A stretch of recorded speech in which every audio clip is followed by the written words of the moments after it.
Sammy Wilson. Thank you, Madam Deputy Speaker. This is an important debate, and I'm not going to go over all of the statistics which have been given by previous speakers, other than to say that we in Northern Ireland owe a great debt of gratitude to those who held the ring for 40 years in the face of a sustained terrorist campaign.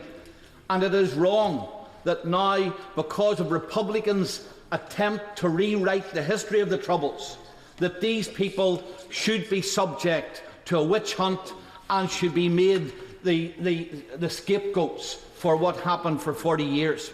And could I just give a warning to the House that if members think that what we have seen to date has been unfair, after the election which we now have in Northern Ireland, one can be absolutely sure that Sinn Féin are going to ramp up the pressure to make sure that more soldiers and more policemen are dragged into the dock, that the classified documents which the Ministry of Defence and the police have will be open for scrutiny by smart lawyers in the courts, all of it an attempt to rewrite history.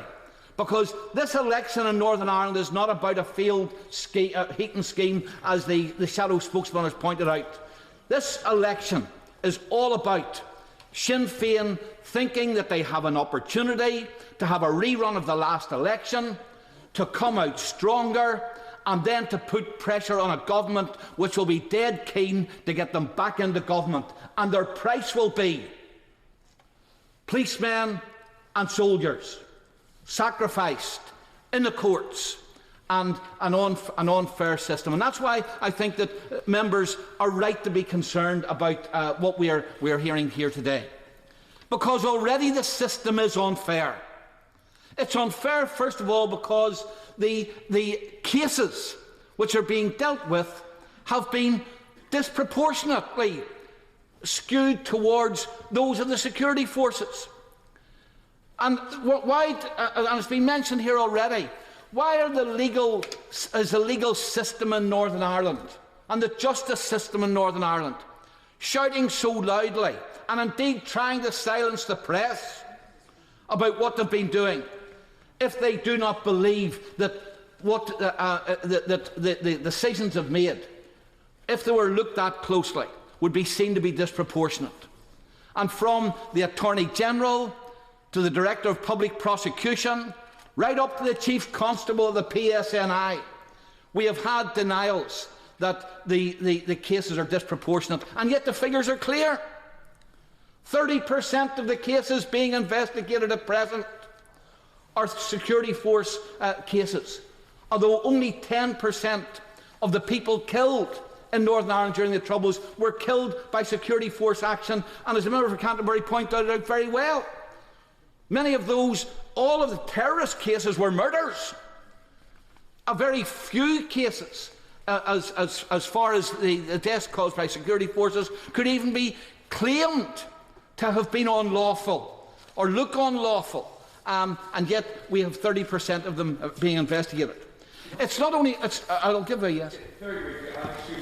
Can I, for the benefit of the House, just make it absolutely clear that I was not in any way implying that the Assembly elections on March the 2nd are solely the result of the RHI issue. In many ways, they're indicative of a wider feeling of distrust, which in many ways is being addressed by this debate today. Thank you. The second thing is that this has been unfair in its approach. Let's look at the way in which terrorists have been treated. They've been given letters that excuse them from ever having to be in court. When Gerry Adams was being questioned about being his covering up of his paedophile brother, he was given the opportunity to nominate what police station he wanted to go to, when he would like to be interviewed. And he attended without his house being raided, without being hauled out of his bed, without being dragged across the water, as we have found out, soldiers here in GB, to be questioned. It was done at his convenience. And yet we find when it comes to soldiers, and I'd like to know who actually give the instructions for early morning raids on pensioners' homes, for instead of being questioned in their own town or their police station and police officers from Northern Ireland coming over, they had to be dragged to Northern Ireland. And then restrictive bail conditions being put on them that are never put on terrorists in Northern Ireland. It's unfair in its approach. Is this as a result of direction by the Director of Public Prosecution? Was it a decision made by the Chief Constable or the police in Northern Ireland? Was it a decision made by the police in the jurisdiction in which the people lived? I've asked the Chief Constable for answers to those questions and haven't been able to find them. So it's unfair in its approach. And lastly, it's unfair because of the inadequacy and the imbalance of information. And I don't accept the Secretary of State's explanation that, oh, there'll be plenty of information about terrorists because we'll have all the police files. Many of those police files have disappeared. Many cases weren't ever even investigated.